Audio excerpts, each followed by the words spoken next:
എല്ലാത്തിനും നമുക്ക് ഈ യെസ് പറയുന്ന ശീലമുണ്ടെങ്കിലേ നമ്മൾ എവിടെ എത്തൂല.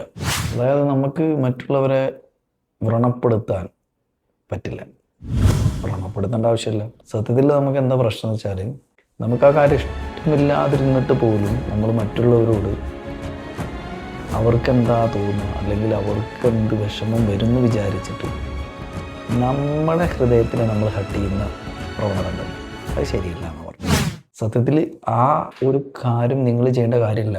നോ പറയാൻ പ്രശ്നമുള്ളത് കൊണ്ട് നിങ്ങളവിടെ ആർക്കോ വേണ്ടി അവരെ തൃപ്തിപ്പെടുത്താൻ വേണ്ടി യെസ് പറയാണ്.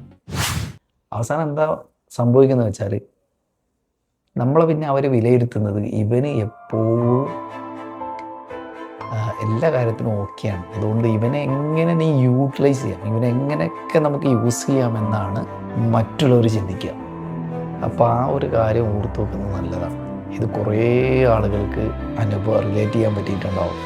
പ്രത്യേകിച്ച് ഓഫീസ് മേഖലയിലൊക്കെ ജോലി ചെയ്യുന്ന ആളുകൾക്ക്. പിന്നെ നമ്മുടെ സ്റ്റോറി ഉണ്ടല്ലോ, അത് മൊത്തം ആളുകളോട് വിളമ്പാൻ നിൽക്കരുത്. അതൊക്കെ വലിയ അടിയാണ്. കാരണം നമ്മളെ പരിചയമില്ലാത്ത ആൾക്കാരോടാണ് നമ്മൾ ഓരോന്ന് ഷെയർ ചെയ്യും. അവസാനം അത് തന്നെ നമുക്ക് തന്നെ തിരിച്ചടിയാവും. അപ്പം അങ്ങനത്തെ കാര്യങ്ങളോടൊന്നും പോവാതിരിക്കും. അപ്പം നോ പറയാൻ പഠിക്കുക എന്നുള്ളതാണ് ഏറ്റവും നമ്മുടെ ജീവിതത്തിൽ പഠിക്കേണ്ട ഒരു വലിയൊരു കാര്യമാണത്.